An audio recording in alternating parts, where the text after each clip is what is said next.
Recording कर ले। हाँ कर रहा हूँ रिकॉर्डिंग में। ये देखें सबसे आउटर ओव्यूल की जो सबसे आउटर कवरिंग होती है उसको हम क्या कहते हैं, उसको इंटेगुमेंट कहते हैं। चलो इस इंटेगुमेंट को कलर दे देता हूँ। ये जो पिंक कलर का है ये क्या है, ये पिंक कलर का क्या है, ये इंटेगुमेंट है। ये हो गया इंटेगुमेंट। अब इंटेगुमेंट के अंदर स्पोरेंजियम है, ये हो गई स्पोरेंजियम। और स्पोरेंजियम के अंदर क्या है, ये है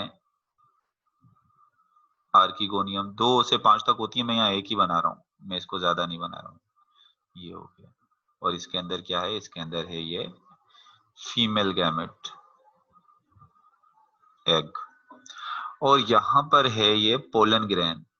ये देखें यहाँ पर ये है पोलन ग्रेन, मेल गैमेटोफाइट। और इस पोलन ग्रेन में तो बहुत सारे सेल्स होते हैं, लेकिन काम के सेल 2 ही होते हैं जिसको आपने याद रखना है। एक तो होता है ये जनरेटिव सेल है, जनरेटिव न्यूक्लियस भी कह सकते हैं, और ये है ट्यूब सेल। अब क्या होता है कि इस पोलन ग्रेन ने जाना है इस ओव्यूल तक, या कह लें कि मेल कौन से पोलन ग्रेन ने जाना है फीमेल की तरफ।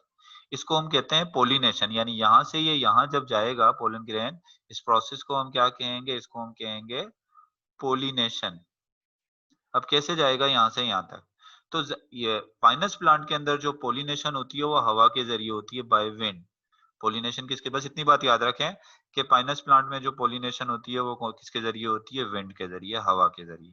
और एक और बात याद रखिएगा, पाइनस का जो पोलन ग्रेन होता है उसके विंग्स होते हैं। ये इंपॉर्टेंट पॉइंट, ये भी इसके पाइनस के पोलन ग्रेन के हवाले से इंपॉर्टेंट पॉइंट है, याद रखिएगा। पाइनस प्लांट का जो पोलन ग्रेन होता है उसके विंग्स होते हैं ऐसे परनुमा, एक एक विंग ये है और एक विंग ये है। इसके जरिए हवा से उड़ता हुआ जो है कहाँ चला जाता है, ये जाता है ओव्यूल की तरफ। अब ये ओव्यूल के ऊपर देखो डायरेक्टली लैंड करेगा, ओव्यूल ये डायरेक्टली यहाँ पर लैंड कर लिया। इसकी ओपनिंग है, माइक्रोपाइल कहते हैं इसकी ओपनिंग को। यहाँ पर पोलन ग्रेन ने क्या किया, डायरेक्टली जो है वो लैंड किया। अब यहाँ पर एक जनरेटिव न्यूक्लियस है और एक है ट्यूब न्यूक्लियस। अब ट्यूब न्यूक्लियस का काम क्या होता है कि अभी पूरा का पूरा पोलन ग्रेन तो अंदर जा नहीं सकता। अब इस पोलन ग्रेन से क्या निकलती है, एक ऐसी ट्यूब निकलती है जिसको हम क्या कहते हैं, इसको कहते हैं हम पोलन ट्यूब। इससे एक ट्यूब निकलती है जिसको क्या कहते हैं, पोलन ट्यूब। अब पोलन ट्यूब जो ये निकलती है, इस पोलन ट्यूब के अंदर जाता है, ये पोलन ट्यूब है ना, यहाँ पर ये पोलन ट्यूब है। इस पोलन ट्यूब में जाएगा ये जनरेटिव सेल।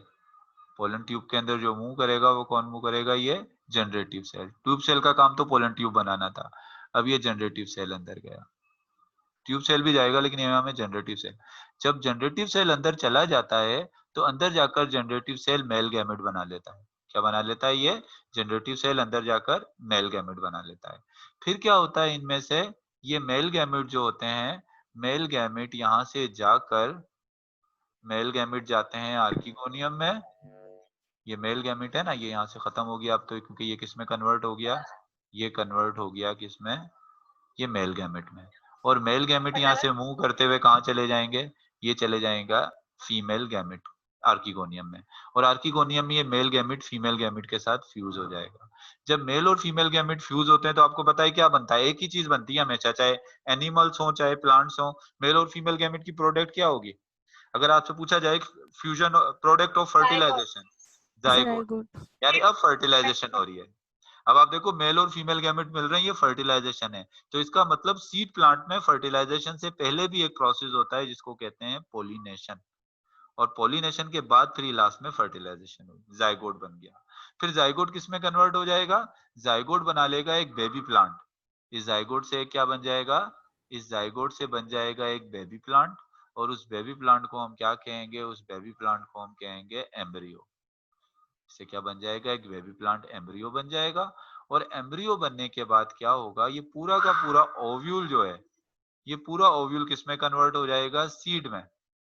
ये ओव्यूल किस में कन्वर्ट हो गया, ये ओव्यूल कन्वर्ट हो गया सीड में। और जब इसका सीड जमीन पर गिरेगा तो इस सीड की जर्मिनेशन होगी। आपने पढ़ा, आपने सेकेंड ईयर की बुक में पढ़ा होगा एपिजुल जर्मिनेशन, हाइपोजुल जर्मिनेशन।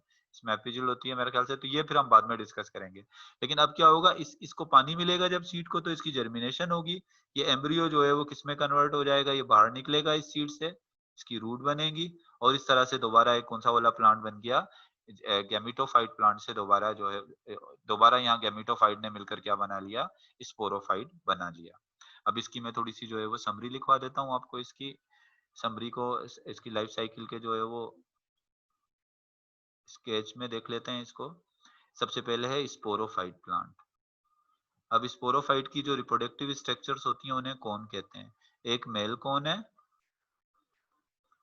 और दूसरा कौन सी कौन इसमें प्रोड्यूस होती है? फीमेल कौन। मेल कौन पर जो लीफ लगते हैं उनको कहते हैं माइक्रोस्पोरोफिल, और फीमेल कौन पर जो स्पोरोफिल लगते हैं उनको कहते हैं मेगा स्पोरोफिल। माइक्रोस्पोरोफिल के अंदर माइक्रोस्पोरेंजियम होती हैं और मेगा स्पोरोफिल में प्रोड्यूस होता है मेगा स्पोरेंजियम। माइक्रोस्पोरोफिल में होते हैं माइक्रोस्पोर मदर सेल। इन माइक्रोस्पोर मदर सेल में जब मियोसिस होती है तो उससे बनते हैं हैप्लॉइड माइक्रोस्पोर। एमएस का मतलब यहाँ माइक्रोस्पोर, या एमएमएस एमएमसी मतलब माइक्रोस्पोर मदर सेल। और ये हैप्लॉइड माइक्रोस्पोर ही से क्या बन जाता है फिर? Pollen grain. पोलन ग्रेन, या इसको मेल गैमेटोफाइट कह लें। इसी तरीके से मेगास्पोर में बनते हैं, जब इसमें मेगास्पोर में जो है इसमें मियोसिस होती है तो इससे बनते हैं सबसे पहले तो मेगास्पोरेंजियम के अंदर मेगास्पोर मदर सेल होते हैं। मेगास्पोर मदर सेल होते हैं। मेगास्पोर मदर सेल में जब मियोसिस होती है तो 4 हैप्लॉइड मेगास्पोर बनते हैं। उन 4 हैप्लॉइड मेगास्पोर में से सिर्फ एक मेगास्पोर, जिसको हम फंक्शनल मेगास्पोर कहते हैं, फंक्शनल मेगास्पोर, ये आगे चलकर क्या बनाता है? ये आगे चलकर बनाता है फीमेल गैमेटोफाइट। और इसी तरीके से ये जो पोलन ग्रेन है, पोलन ग्रेन खुद क्या है? पोलन ग्रेन जो है ये मेल गैमेटोफाइट है। फीमेल गैमेटोफाइट में फीमेल गैमेट होते हैं, मेल गैमेटोफाइट में क्या होते हैं? Male gamete. फर्टिलाइजेशन होती है, मेल और फीमेल गैमेट मिलते हैं तो जाइगोट बनता है, जाइगोट से एम्ब्रियो बनता है, एम्ब्रियो से दोबारा स्पोरोफाइट। मैंने आपको कहा चाहे alternation of generation, life cycle जो है वो उसका बेसिक फार्मूला सबका सेम है, बस कहीं पर माइक्रोस्पोर और मेगास्पोर बनने की जगह पर सिर्फ एक ही स्पोर तरीके के स्पोर बन जाते हैं, कहीं पर 2 डिफरेंट टाइप के स्पोर बनते हैं। जहां पर 2 डिफरेंट टाइप के स्पोर बनेंगे वहां मेल गैमेटोफाइट और फीमेल गैमेटोफाइट अलग-अलग होंगे। लेकिन जहाँ एक जैसे स्पोर बनते हैं तो वहाँ एक ही स्ट्रक्चर के अंदर दोनों मेल और फीमेल गैमेटोफाइट बनते हैं। तो it was all about the life cycle of Pinus plant. अगर आपने इसी पर जो मैंने आपको बता दिया, आप इसी पर फोकस कर लें और इसी को अच्छी तरीके से याद कर लें, तो इसके अलावा किसी और चीज को याद करने की आपको जरूरत नहीं है। ज्यादातर आपका जो एमसीक्यूज होंगे वो इसमें से इंशाल्लाह ताला सॉल्व हो जाएंगे। इसमें से कोई क्वेश्चन हो तो करें। सर जी। सर ये विंग्स कहाँ से आए? अब विंग्स तो इसके ऊपर बनते हैं, ऐसे इसकी आ जाते हैं ना विंग्स। अब पूरी की असल में क्या होता है, बनने का प्रोसेस नहीं दिखाया है ना। मैं आपसे बोलूं आपके बाल कहाँ से आए? जब आपकी डेवलपमेंट हो रही थी उसी दौरान हुए थे ना।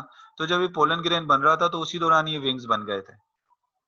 यानी इसका जो हैप्लॉइड माइक्रोस्पोर बने थे ना, इन हैप्लॉइड माइक्रोस्पोर में ही आहिस्ता आहिस्ता ये स्ट्रक्चर डेवलप होना शुरू हो गई। ये फिर अगर आप इसके बनने का प्रोसेस देखोगे ना, ये विंग्स कैसे बने, तो इसका लिए एक अलग ही पूरा का पूरा टॉपिक होगा कि फॉर्मेशन ऑफ विंग्स। लेकिन वो आपकी बुक में नहीं दिया हुआ। आपकी बुक में जितनी इन्फॉर्मेशन दी हुई है बस आप उतनी इन्फॉर्मेशन याद रखें। आपकी बुक में सिर्फ इतना दिया हुआ है कि इसके अंदर क्या होते हैं, इसमें विंग्स होते हैं। बस आपके लिए याद रखना इतना काफी है कि पाइनस प्लांट का जो पोलन ग्रेन होता है उसके पास विंग होता है, और एग्जामिनर भी ज्यादा से ज्यादा आपसे सिर्फ यही क्वेश्चन जो है वो कर सकता है, जितना आपकी बुक सर में दिया हुआ है। सर जी जी जी जी, पूछें।